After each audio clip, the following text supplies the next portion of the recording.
Cordiales saludos amigos de Huacho y todo el Perú. Nos encontramos en un capítulo más de su programa Socios de Carrión.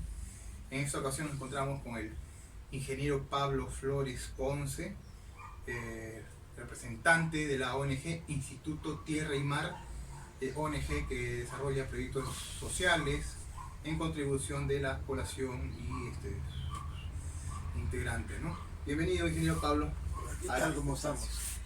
Interesante el nombre, Socios de Carrión. Tienen también ese espíritu, el sacrificio. Claro. Muy bien.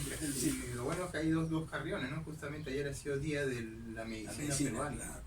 Con Daniel Alcides Carrión, ¿no? El galeno peruano que se sacrificó por todos nosotros para encontrar la cura de la verruga peruana. Claro. Efectivamente, gracias a él, hoy tenemos su vacuna y hay que reconocerlo, ¿no? Y también a los médicos que se sacrifican por nosotros en esta etapa que nos encontramos tan complicada, ¿no? Exacto. Bien, hoy día es un día muy soleado, felizmente, para los que están en Huacho al menos. Y queremos conversar sobre cosas positivas, de cómo se encuentra la situación a nivel nacional, un coloquio, ¿no? Una cuestión de compartir ideas entre distintas miradas, o quizás coincidimos en la misma lectura, ¿no? Ya, Le dejo la palabra, ingeniero. Bueno, creo que hay que conversar sobre la situación nacional, me da cuenta, ¿no? Y nosotros estamos viendo de que, en primer lugar, estamos viviendo un proceso de crisis también del mismo sistema, ¿no? Sistema de gobierno, incluye también la cuestión económica, la cuestión de relaciones sociales, políticas, la institucionalidad está en crisis desde mi punto de vista. Y ese es un elemento y se refleja en esta confrontación que hay, que no debería haber entre el Congreso y el Ejecutivo. Ese es un tema importante, me parece. La otra iniciativa que está teniendo el gobierno, o sea, la forma que tiene de gobernar, que luego de 30, 40 años, creo que es el primer gobierno, podríamos decir, que es progresista, ¿no? Y tiene su estilo, tiene un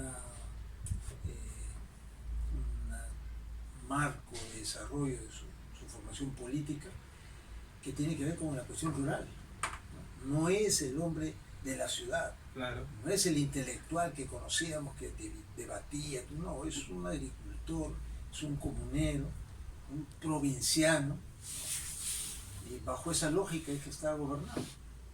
Con un partido que refleja también a sectores de ese tipo, porque su base social, digamos, está entre los ronderos, los docentes. Y los docentes, ¿no? Los docentes no de general, sino de los colegios, ¿cierto? Claro. Entonces, esa es una cosa un poco diferente. Y lo otro es el tema de la reforma agraria, la propuesta de reforma agraria, que me parece de todas las acciones que han planteado es bien interesante, ¿no? Por ejemplo, para mí la lectura que yo puedo hacer en relación al gobierno actual, si bien es una manifestación, digamos, ¿no? De la necesidad, ¿no? De la reivindicación popular, porque a fin de cuentas me parece que es eso, o sea, se han cansado de tanto de los mismos políticos, ¿no? Lo que Pablo Iglesias dice la casta, ¿no? La casta política, ¿no? Y ahora es su tocayo, ¿no? Sí, pues. Casta política, ¿no? Son Lo que es demasiado honor, sí, ¿no? decirle casta y política. peor decirle política. Sí, porque no lo son. No lo son. Pero en fin, ya se entiende qué es lo que se quiere decir con eso. Aclaramos que es una apreciación particular, sí. Y todo lo que se diga acá, mi persona se hace responsable. No es la mirada del Colegio Regional de Sociólogos. No vayan a decir por ahí algunos estamos y mejor hay que prever, ¿no? Claro. Entonces, pero bueno, sí, es necesario una cosa, porque la cuestión política tú reflejas un interés de un sector social, un sector económico. Aquí se cruza eso con los intereses personales y los odios personales, la cuestión emotiva. Entonces no tiene nada que ver con lo que algunos intelectuales dicen la lumpen burguesía, ¿no? Bueno, fuera que fueran burguesía, no, tampoco son burguesas. No. Porque el burgués tiene una actitud de liderazgo, Sí. de experiencia de gobierno, por gusto de la burguesía, no ha acumulado capital. Claro, no. tenemos una clase dominante, pero no dirigente, ¿no? Exacto, lo que tenemos ahora. Es lo que tenemos ahora, ¿no? Así es. Y con una visión muy corta de las cosas. Están Pues, pensando en, me tumbo a este ministro, me tumbo al otro, y después me tumbo al presidente, ya pues, ¿y acaso las cosas van a cambiar por eso? ¿Quién va a reemplazarlos? ¿Y la institucionalidad en qué queda? No se dice que son democráticos.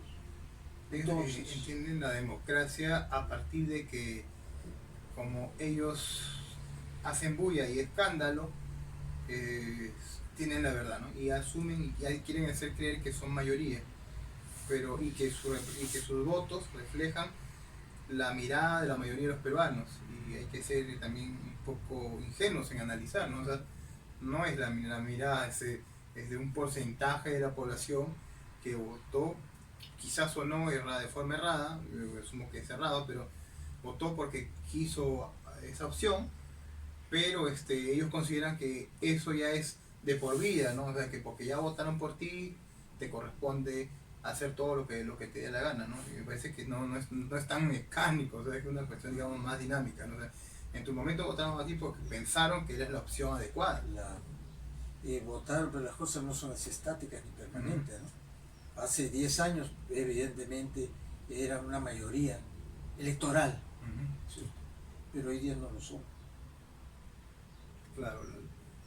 Y por otro lado, hay nuevos actores. Sí, pues. Porque antes eran 3, 4 grupos, sectores de izquierda, de derecha, de centro, pero ahora hay otros variopintas. Y ha llegado una cosa que llama, yo creo que eso pueden estudiar los sociólogos. ¿Cómo es eso de que son dueños del partido? El partido refleja una posición, de un análisis de la realidad, un interés de un sector. Pero esto no puede decir que una persona es el dueño del partido. Acá hay un término que se llama la cosificación institucional, que se resume en un mesianismo, ¿no? Yo no quiero entrar en polémica con los de Partido Perú Libre, pero tienen una mirada quizás bastante ortodoxa, y hasta un poco más extremo que el ortodoxo, pero considero que en este proceso se irá aclarando, ¿no? Porque al final de cuentas no solo la figura de Cerrón es la que va a quedar posicionada, sino van a ir creciendo nuevos liderazgos en este contexto, en este escenario que se está desarrollando. Y lo digo así porque me parece que es un escenario favorable, al menos para las fuerzas progresistas. Si no logran construir lo que usted bien mencionó, institucionalidad, ¿no? Una institución fuerte donde todos comiencen a fortalecer su figura de liderazgo, que no quepa duda que va a suceder como las mismas organizaciones partidarias políticas anteriores, ¿no? Que solo había una voz cantante y sonante, y que después lo demás tenían que asumirla como verdad absoluta. Y se va a ir desarmando, debilitando, y vamos a tener que pasar mucho más tiempo para poder lograr un nuevo momento donde las fuerzas progresistas asuman el poder, o al menos asuman el gobierno, porque todavía no tienen el poder, ¿no? El poder es otra cosa, ¿no? Es bien interesante esa precisión, no asumen el poder, sino están asumiendo el gobierno, y algunos sectores están suponiendo que están construyendo su poder. Y yo creo que eso es un error. Lo que está viendo ahora es el tema de gobierno, ¿no?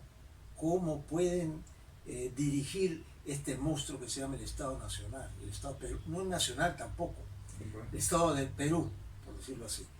Pero el tema de lo político está ahí, que si bien antes reflejaba posiciones de reformistas, revolucionarias, extremistas, de centro izquierda, derecha, liberal, todas esas cosas, ahora no. Antes incluso tenían una tendencia mesiánica, o claro, el tema del secretario general, como del partido. El secretario general era un señor, no el papa de acá, no. Pero ahora sale que es el dueño del partido, mejor dicho, el que tiene la plata. Y ahora en el Congreso entran los que tienen la plata, y un cargo cuesta tanto. Claro, entonces, ¿eso es política? No, eso es distorsión total, ¿no? Es la que esa es una mercantilización de lo que sería la política. Exactamente. Esa es una realidad cada vez más evidente en este. Creo que y la tendencia va por allá. Y la tendencia va por allá porque ahora estamos por entrar a unas elecciones y ya veo cómo se va moviendo, ¿no? Sí, pues. Gente que estaba por acá, ahora se va por el otro lado. Pero un paréntesis en esto. Eso, bueno, no sé si llamarlo, mercantilización, sí, pero ideológicamente pragmatismo extremo, un pragmatismo demasiado distorsionado, medio bizarro, algo así. Hay una cuestión que es ser pragmático. Claro. Pero la otra cosa es oportunistas. Ya, claro. Entonces hay una frase que dice, solo los imbéciles no cambian. Yo digo, no es tan cierto. No solo los imbéciles y los oportunistas. Nunca cambian. Siempre están ahí. Pero ¿cuál es el producto de ese oportunista? La nada. Claro, y nosotros ahora en este país estamos en la obligación histórica de construir país, ¿no es cierto? Pues digo, es un momento importante, fundamental para cambiar esta situación. Tanto la izquierda habló de cambio continuismo, ahora es el momento de generar ese cambio. No sé si se sacrifican, se tiran, hablando de manera coloquial, ¿no? Se sacrifican, se tiran del cerro, se paran de cabeza, pero necesitamos que hagan ese cambio.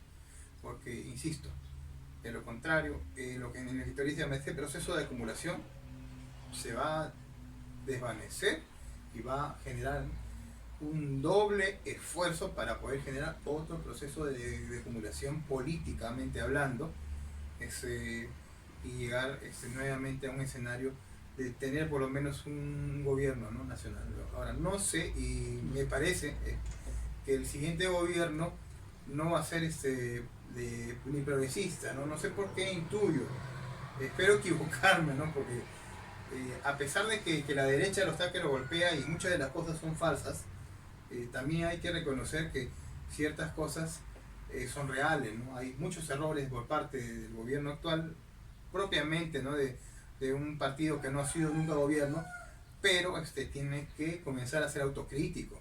Es parte también, ¿no?, de la fundamentación política, ¿no? Si no eres autocrítico, como se bien dijo, no vas a modificar las cosas cerradas, vas a mantenerte en la misma tontería, en la misma estupidez, cometer los mismos errores. Entonces yo creo que hay buenos elementos en el gobierno, hay otros que no tanto, y hay otros que obviamente fundamentalmente no, propio del diagnóstico que se tiene un diagnóstico serio, pero se necesita que exista autocrítica y comiencen a construir. De lo contrario, vamos a ver otro, capaz no Keiko, ¿no?, pero otro representante político los siguientes 5 años, y ahí sí pues nos vamos a fregar, ¿no? En resumen, está o construimos país, claro, o vamos a los extremos, sí, pues, ¿no? Y un extremo que ya lo conocemos, un extremo mismo radical de izquierda, llamémoslo así, que lo hemos vivido siempre, y difícilmente de repente vuelvan bajo esas mismas condiciones, ¿no? Porque de repente serán otras, claro, y renace eso. Pero el peligro ahorita que yo estoy viendo se refleja en el Parlamento, básicamente, es el desarrollo de posiciones fascistas. Sí, totalmente de acuerdo, ¿cierto? Entonces el fascismo es la brutalidad. Si el otro también hay irracionalidad, pero el otro es brutalidad. Porque acá hay una cuestión ideológica, acá no, acá hay odio, ¿no? Sí. Y que es un pretexto nada más para que sea un grupo el que pueda apropiarse de todo lo que ha generado la sociedad, ¿no? Con el pretexto de tú eres tal cosa y tú eres el diablo, el enemigo, y a matarte. Claro, chao, no hay discusión. Se genera el discurso del terruqueo, ¿no? O sea, todo lo que ya está. Inclusive si habla sobre el tema de fortalecer el Estado, y es terruqueo, ¿no? Hay que decirle a esta gente en Estados Unidos, los mismos gringos, ¿no?, ellos están preocupados por fortalecer su sistema, su Estado, y eso no significa que sean terrucos, así que hay que precisar solo que es un mecanismo de ataque, ¿no?, irracional. Irracional, emotivo.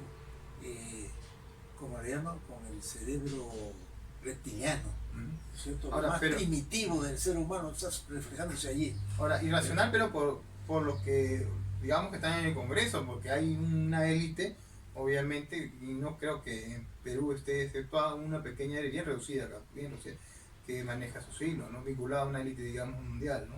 Porque Es una cosa que no se está trabajando, creo, en el análisis de la intelectualidad o de las organizaciones de izquierda o de derecha, ¿no? El tema de este gobierno nacional que está en crisis aquí, pero la proyección al nuevo orden mundial,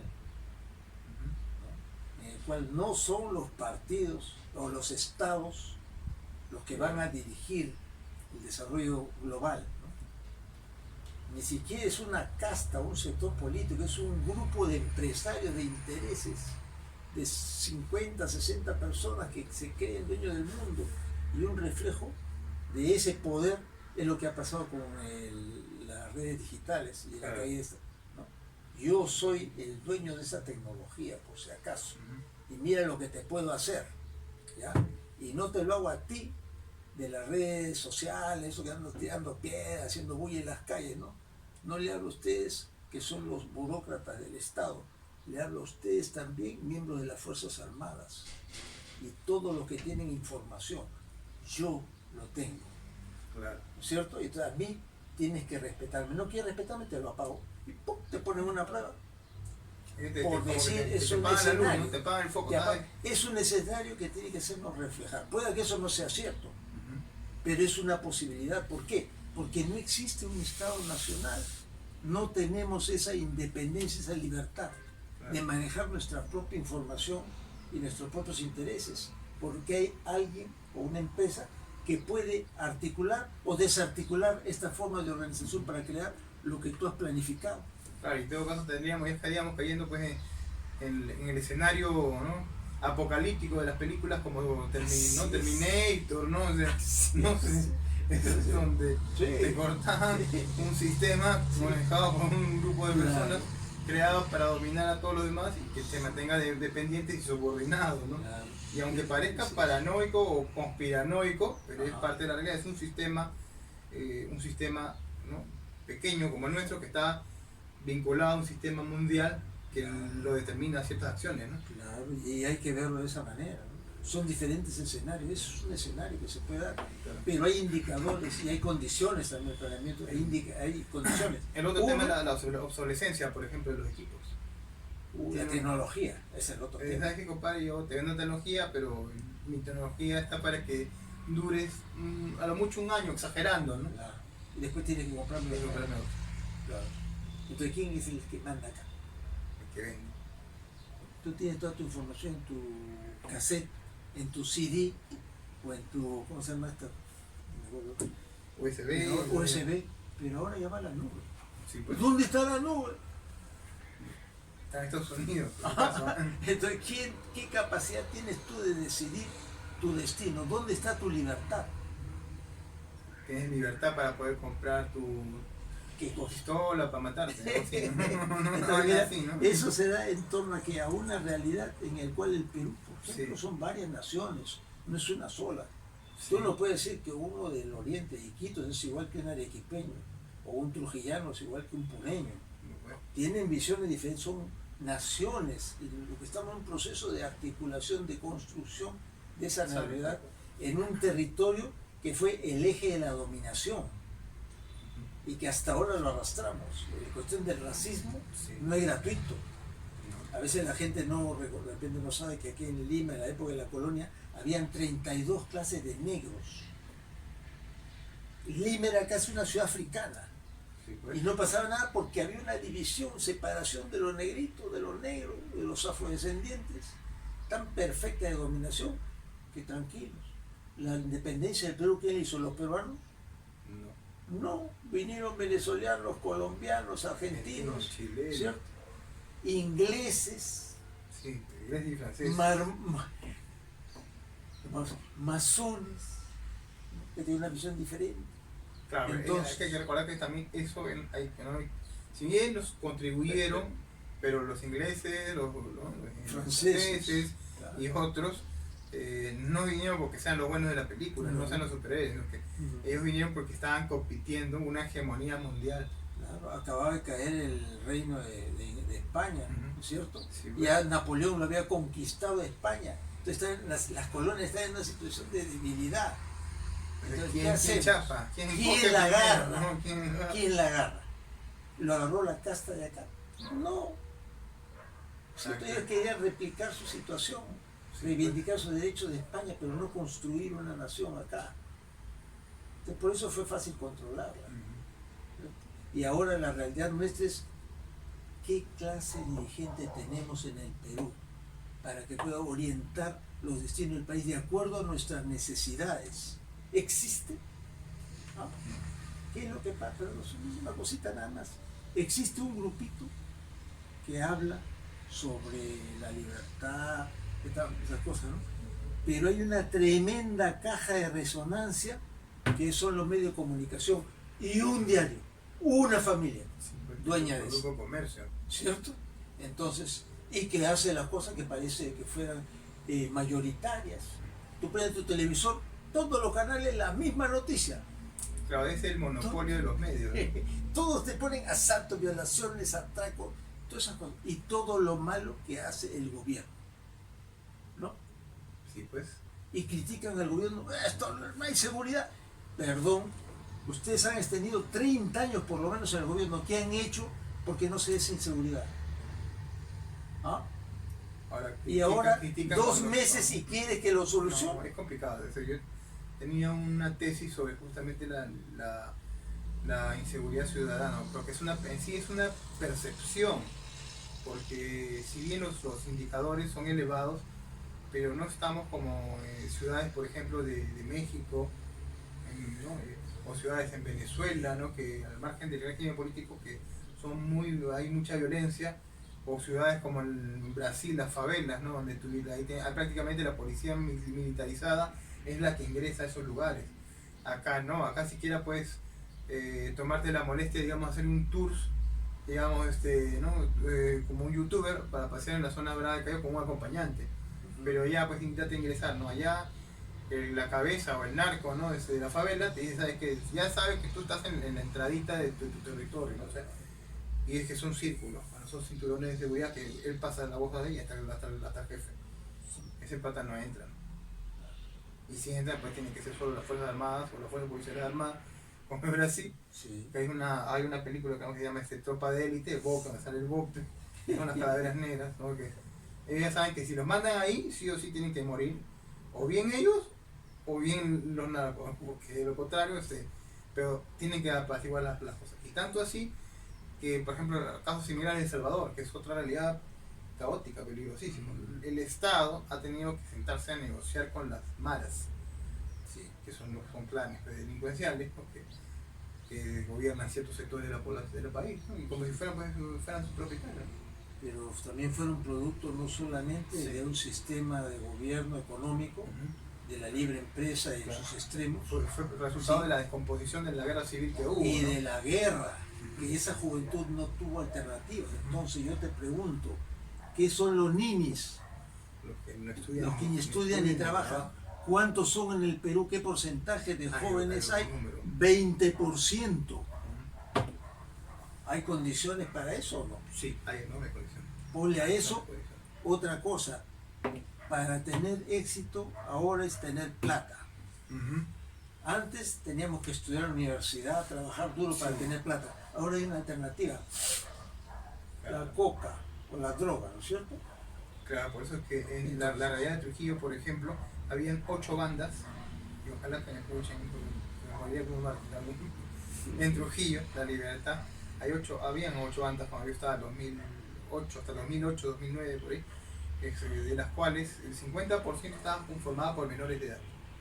Sí, acá también. De las bandas. ¿Y por qué se arrogaban el esfuerzo de poder llegar a este grupo etario? La simple razón que ellos no son punibles, ¿no? Sí. Pues ante la ley, menor de edad no pasa nada. Matan nomás, bueno, digamos, mucho lo mandarán a un psicólogo, ¿no? Pero no. El caso más claro es el Gringallo, ¿no? Ya no sé si sea reinsertarle a la sociedad, pero es un síntoma de que el tejido social y el núcleo familiar se está descomponiendo. Así es. Y es producto de lo que usted bien claro ha mencionado, ¿no? Sí, Nos están vendiendo una idea de que solo teniendo plata de manera sencilla y fácil o haciendo cualquier aberración puedes ascender socialmente. claro. Ya no solamente ser informal, porque al informal le meten palo, ¿no? Sí, pues. O vienen los matones, los delincuentes y le cobran su cupo. Ahora también hay alternativa en el narcotráfico y toda la economía en narcotráfico. Entonces, más o menos, por de repente estamos haciendo un análisis de la situación del país. Tenemos un gobierno de una posición muy diferente a la anterior, que tenemos todos estos años, que tiene 2 meses recién de gobierno, que no tiene una estructura política realmente, son espacios sociales de articulación, donde se han fundado, no esperaban tampoco ser gobierno, y la realidad los puso en el gobierno, ¿cierto? Entonces, eso, tenemos una economía que no está en crisis solamente en el Perú. No, a nivel mundial y regional principalmente. Mundial. Y hay un mundial donde el dueño de la pelota de antes, que era los Estados Unidos, ¿cierto? Ha creado una moneda que no tiene ningún respaldo de 1972. El señor Nixon dijo, ¿sabe qué? Nunca más el oro, ahora el que vale es el dólar. Claro, sacaba su pistola, ¡pah! ¿No es cierto, caballeros? Claro, y tanto así sí, que señor, por esos motivos se lo mataron a Kennedy, ¿no? Se quiso meter con los banqueros. Y ahí en Estados Unidos, o sea, si tú ves la diferencia ya que ya son los capos de capos, ¿no? Estábamos hablando justo de los banqueros en Estados Unidos, ¿no? Que ellos son los que determinan la economía, la cuestión productiva, en sí casi la mayoría de las relaciones sociales, productivas en ese dicho país, ¿no? Pero ya entrando en materia, ¿no? La cuestión de la realidad, sobre la propuesta, ¿no? del gobierno, la cuestión de la reforma agraria, la segunda reforma agraria que está mencionado con bombos y platillos, si nos pudiese explicar. Sí, que en primer lugar es una propuesta, todavía no es una ley. Y es una propuesta que incide en el sector de la agricultura familiar, que es política nacional. No lo ha inventado el presidente Castillo, viene desde periodos de gobiernos anteriores. Política nacional de Estado, prioridad nacional. Entonces, base a esto que se elabora, incluir a este sector social, que son más de 7.300.000 personas que están ahí como pequeños agricultores, de los cuales 2.300.000 son mujeres. Y es una cosa importante, un detalle, más que un detalle, un hito fundamental en esta propuesta de reforma agraria, la participación de la mujer. Sí. Es el otro elemento que creo que es importante, la cuestión del crédito, porque el crédito se ha dado sobre todo para las grandes empresas informales. Ya. Pero el pequeño agricultor, que en muchos casos, por no decir mayoritariamente, no tienen título de propiedad, solo tienen posesión, no son sujetos de crédito. O sus montos son tan pequeños y no tienen con qué respaldarlo de acuerdo a los criterios que maneja la banca formal, que no hay créditos o los intereses son altísimos. Si a mí, el crédito internacional está por 5, 7, 9. A nivel la banca te cobra 14, 17, 20. Para nosotros 40, 50%. ¿No? Ya. Entonces, ¿cómo podemos tener un negocio rentable si me están cobrando 3 veces más o 2 veces más que a un empresario grande? Claro, necesitamos darle las facilidades tributarias, impuestos para que pueda producir. Claro, una banca que responda a nuestros intereses, a nuestras necesidades, nuestras características. Y me parece eso es importante, la cuestión del crédito a las asociaciones. No es a las personas en individuos, claro, sino agricultores, cooperativas y asociaciones. No es como núcleos ejecutores. No. Totalmente distinto. Es como en Europa, por ejemplo, son pequeños agricultores, pero son organizaciones de productores. ¿No? Hay cooperativas también. En Israel hay cooperativas y el centro del capitalismo y son cooperativas. Los kibbutz es una forma de cooperativismo, bien radical, ¿no? Pero bueno, el crédito va a ese nivel. El otro importante, creo que en este caso más de los sociólogos, es el tema de los voluntarios, de la capacitación técnica, porque se da tierras a veces se dio, pero no se le dio formación técnica, y el agricultor sabe sembrar, pero no todos los beneficiarios de la reforma agraria sabían sembrar, porque eran funcionarios, eran gente muy sencilla y no tenía idea de esa cuestión. Lo que sí había una escasez tremenda del manejo empresarial, porque cuando tú tienes tu tierra, realmente es un insumo, un insumo que te genera, que te va a permitir desarrollar una empresa. Sí. Y tú necesitas manejar criterios empresariales, criterios de finanzas, criterios de administración. Este voluntariado no solo se trata del aspecto agricultor, agrícola o ganadero, también del otro aspecto, ¿no? Y allí las universidades, y debería haber un CECIGRA, como tú lo dijiste, que no abarque solamente lo de zootecnia y agronomía, tiene que a todos. porque tiene que ir economistas, contadores, los sociólogos, porque si hay un proyecto que no tenga un diagnóstico, no hay proyecto. Y ahí los sociólogos son fundamentales, ¿no es cierto? Sí, pues. Entonces, tiene que haber la participación de todo el componente de profesionales, como ya mencionábamos, es multidisciplinario y debe hacerse extensivo a todas las profesiones en todos los sectores, ¿no? Que tienen que, en cierta manera, devolver lo poco o mucho que ellos consideren que le ha dado el Estado a la sociedad, porque hacia ella es la que nos debemos. Y además también la academia, la universidad, tiene que ver esto como una oportunidad para ampliar su rango, su marco de conocimiento, porque una cosa es el conocimiento intelectual, científico, y el otro de la práctica diaria en el campo y específica. Mientras el profesional tenga mayores oportunidades de conocer diferentes experiencias, su formación profesional va a ser mucho mejor.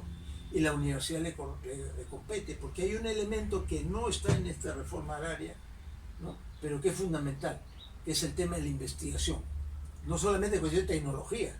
Claro, hay que producir conocimientos. Conocimientos, y allí no el alumno, es la universidad como institución, como ente de la academia que debe participar en este proceso. Sí, de hecho la universidad tendría que estar presente no inclusive por solo este proyecto, sino en general. Su labor es estar conectado y extenderse a la sociedad. No es como una isla que solo produce individuos que supuestamente demandan el mercado laboral y ahí nomás mueren, ¿no? No es así. Entonces, si podemos resumir de repente, el tema de la reforma agraria no es para las grandes empresas, así que no tiene por qué decir yo por qué no estoy, porque este es para los pequeños, ¿cierto? Es como cuando se hace una reforma agraria para las grandes haciendas, pero los pequeños no entran en el negocio porque no están permitidos. En segundo lugar, es porque sigue una política de Estado de priorización de la pequeña agricultura, y eso es lo que está haciendo esta propuesta. Está planteando la integración, la participación activa de la mujer y de la academia a través de los voluntarios, ¿cierto? Y de la forma crédito más democrático, de acuerdo a la realidad del pequeño agricultor, ¿cierto? Claro. Entonces, esas son las bondades que tiene. Y finalmente, el tema del agua, lo hemos dicho, que no solamente es una cuestión técnica, es una cuestión también ambiental, de sostenibilidad de todo el proceso productivo, incluso de nosotros que estamos en la ciudad. Porque si no manejamos el agua de manera sostenible, vamos a seguir sufriendo el problema que vivimos aquí en Huacho. Agua con sal, agua dura, pobre en nuestros riñones, ¿no? Sí, pues. Porque simplemente hay un mal manejo del agua, un deficiente manejo del agua. Yo creo que tenemos que manejo del agua y no solo el manejo, sino recuperar lo que se está consumiendo porque en algún momento se va a reducir, ¿no? Las fuentes hídricas, ¿no? O en todo caso buscar otras fuentes para la cuestión productiva en el mar, ¿no? Podría ser, y destinar únicamente para la cuestión de consumo humano, Sí. El tema de las aguas de los manantiales o de los glaciares, ¿no? Claro, entonces los ríos, ¿no? sí, es excelente, porque muchas veces pensamos del agua, el río o el pozo, y nos olvidamos lo que es el nevado, ¿no? Y nos olvidamos de la mar, Sí, pues. porque el ciclo del agua va desde el nevado hasta la mar. Viene la lluvia y vuelve. Si tú cierras ese circuito, las cosas no funcionan. Si contaminamos el mar o si eliminamos los nevados, el circuito está fracasando, por más ley de reforma de lo que Sí, tú pues, quieras. estás cortando los dos fuentes. Exacto. Entonces me parece que es importantísimo que se considere esto dentro de un marco de la investigación y de participación de los agricultores, de los estudiantes y de los profesores, Sí, de hecho, tiene que ser un... ¿cierto? Y quizás de un medio de comunicación que responda a la realidad de estas grandes mayorías y no de algunos cuantos especuladores o gente que tiene de repente mucho dinero, pero que son una minoría, ¿no? Entonces no puede decir los intereses de una minoría como si fuera de todo el país, Sí, de hecho.